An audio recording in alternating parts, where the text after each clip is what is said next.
Hello there people and welcome back to a brand new Spain review on my channel today. We are going to be going through it, talking about what happened in that game last night against Malta. It was a 2-0 victory for La Roja, keeping a 100% record in this group for qualification for the next Euros at 100%, which is really, really good. So yeah, all the positives coming up, a few negatives in there and a few sad stories. We'll be covering all of it. Let's do this. So before we start, guys, with the lineups, I want to go into something that happened, and that was, if you guys watched the game, you would have noticed Luis Enrique wasn't on the sidelines. It was said that he had family issues. It seemed quite serious, and he wasn't even able to be at the game today. He couldn't just message them saying, like, I'll be there as soon as possible after the game. He had to leave, so it looks very serious.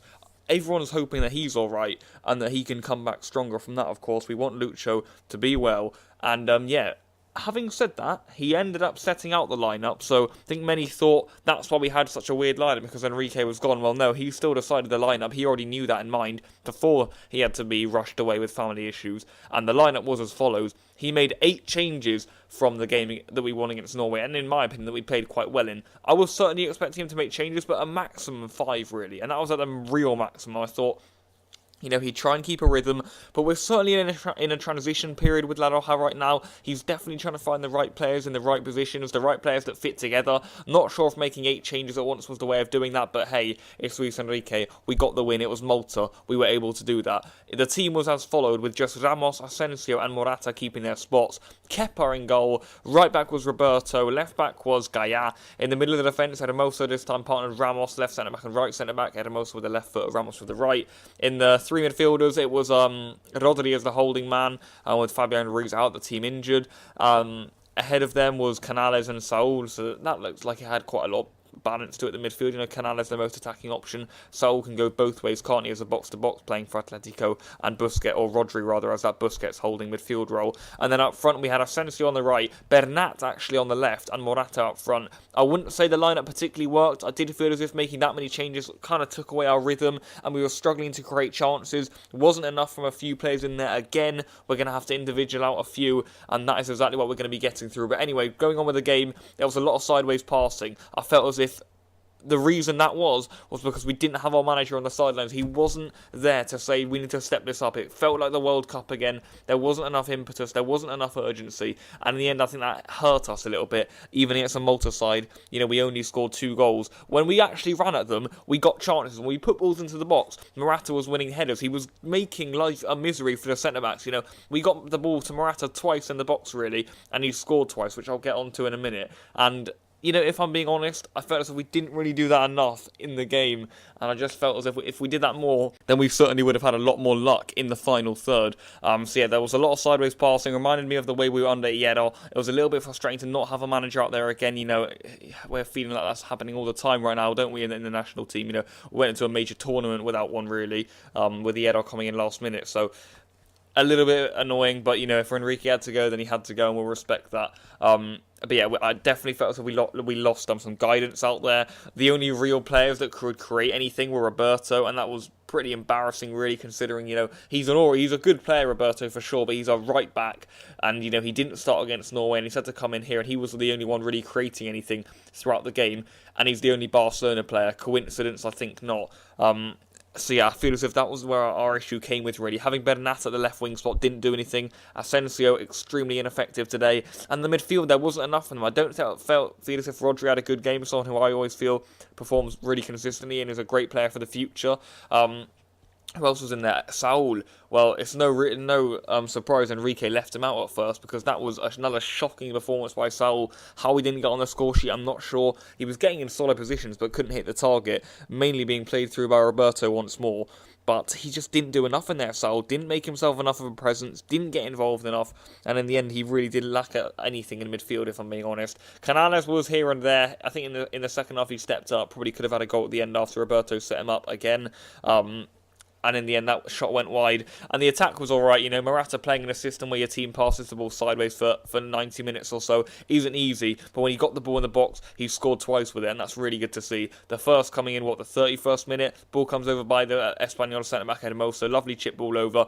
Defender's probably not doing enough, but he gets onto his left foot, and in the end it is a solid finish past the goalkeeper, who probably should have done better, and at a higher level probably would have done, but in the end it's a good finish by Morata, and he gets us the opening goal, which was important, because the longer the game goes on, who knows what could have happened, and we all really needed to do there was able to avoid a shock defeat. We didn't want to be humiliated, you know, we want to keep the positivity going, and that's what we ended up doing. You know, a lot of rest for a few of the big clubs players as well, you know, Busquets being rested, there was a couple of big players being rested. Yeah, Jordi Alba. That's good for me as a Barca fan. So yeah, a lot of those being rested. I'm sure Real Madrid won't be happy with the way that Asensio and Ramos played the full 90 again. But hey, Luis Enrique is a Barca man. He loves that sort of stuff.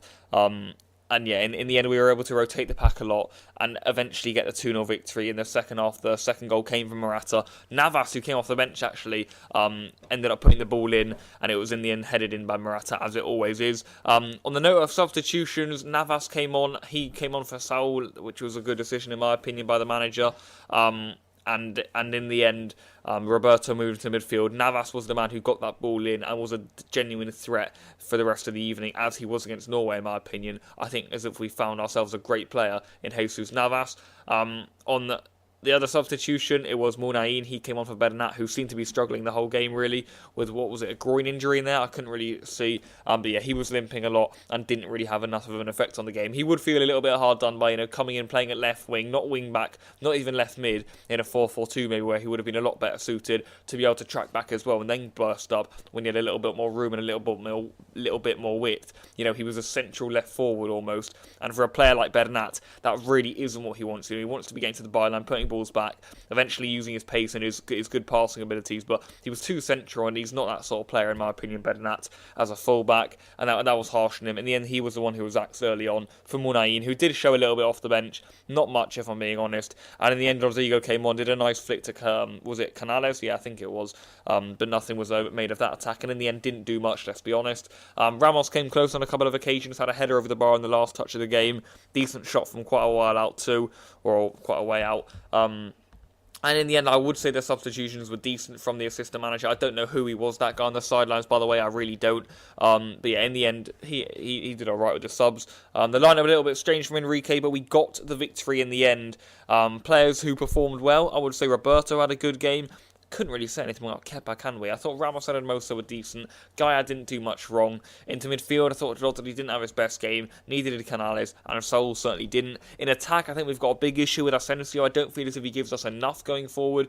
Morata's certainly the man going forward. You know, the amount of chances we create per game with him is incredible, and there's always options for goals with Morata, even if he won't convert them. So I just think he simply has to be in there, especially in these qualifying games anyway. I don't know about in a major tournament. I honestly don't know if he can produce for us on the biggest of stages. I really can't trust him in that regard, I can't. But I would say for these games now, he creates so much for us and will be getting us these vital victories with his pace, you know, his work ethic, and the way he just gets in the best positions as a number 9 is brilliant.